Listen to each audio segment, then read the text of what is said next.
I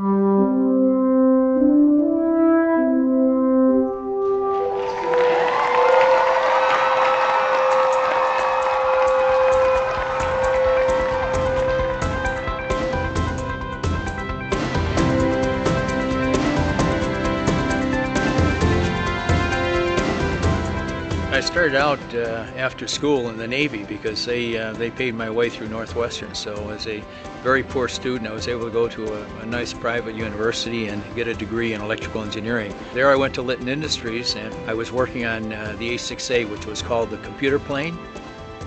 This idea for starting a school happened rather randomly.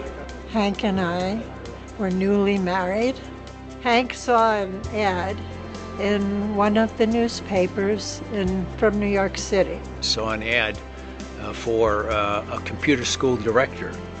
And I thought, oh, that really appealed to me because I'm not only working with this computer, but I'm training the Navy on how to use it. We followed up. It was franchises to start schools in computer programming. We stood on a street corner actually on November 4th. I remember the date exactly, in 1964, before we went in for a second interview. And we just stood there and said, well, let's really think about, do we want to do this or do we not want to do this? We looked at it, we thought, let's go for it.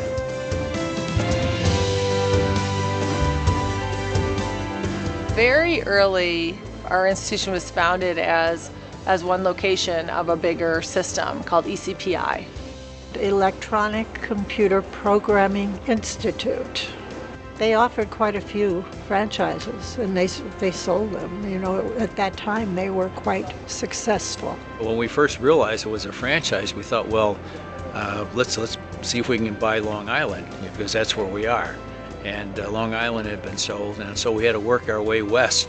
I was generally familiar with Milwaukee because I grew up in Libertyville, Illinois. It wasn't that far. It's within an hour of Milwaukee. We traveled out to Milwaukee in 1965, January 65, in the middle of a snowstorm, and I ended up with a strep throat. And Suzanne was a few months pregnant, was walking around trying to find me a doctor. So it wasn't a very auspicious beginning, When Suzanne and I started the school, I worked on their student recruiting and hiring instructors, and she worked on a lot of the administrative functions, running the front office, the accounting, and the bookkeeping. I think I was a second employee. We didn't have a lot of people, and I did whatever was necessary. It wasn't easy to start out, but we just kept at it. We rented some space on Wisconsin Avenue, recruited our first class of 12 students in April of 1965, and gradually grew from there. At 65 we're struggling, 66 struggling not quite as hard, 67 is a little bit better. By the beginning of 1968, they were calling me about schools that were failing, and we were doing quite well at that point. So that's where we ended up taking over Toronto, and then Montreal, and then Birmingham. And then in 1969, they weren't keeping up with the curriculum. So we had an instructor who was writing material on that, and somebody came out to Milwaukee from the home office, and he said, you can't do that. And I said, what do you mean I can't do that? There's nothing in my franchise agreement that prohibits it, which was true. That's why we ended up separating. Other names were thrown around, other ideas, and someone said, well, why not Herzing? What's wrong with Herzing? So we went with it. Renee was born about that time too. So it is a challenge balancing that with their home life and with kids.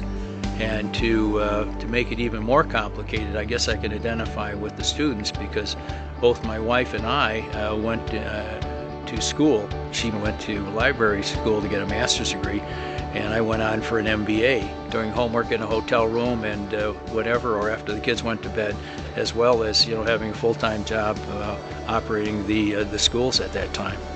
Probably, the most vivid personal memory is more that my father was traveling a lot. So I do remember being very happy when he was back. In fact, I would always run and sit on his foot and put my arms around his leg. But I did work a little bit. We'd help put mail packets together, my sister and I, to go out to prospective students.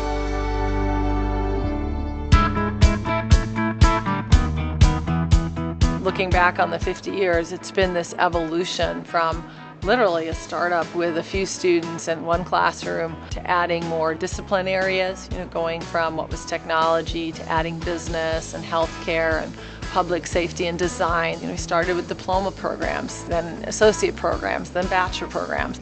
Now we've master offerings. We're looking to pursue doctorate programs, and we currently have 11 locations in 8 different states, as well as an online division and a continuing education division. And we currently have about 6,000 students enrolled with us and graduate 2,500 to 3,000 students roughly a year. I'm very proud of the fact that our daughter is now the president of Herzing University. She worked in admissions. She built the online division from nothing. She worked as a registrar. She got the job not because she was my daughter. She got the job because she was right for the job, and she wasn't selected by me. She was selected by the board of directors. So we're very proud of her. I went from being the boss to working for your daughter. But she does a great job. I'm very proud of her, and it was just a delight that it worked out that way. Being in a position of president, as my father was for 45 years and now I have been for about 5 or 6 years, it really is very clear that you need to stand up for what your values are.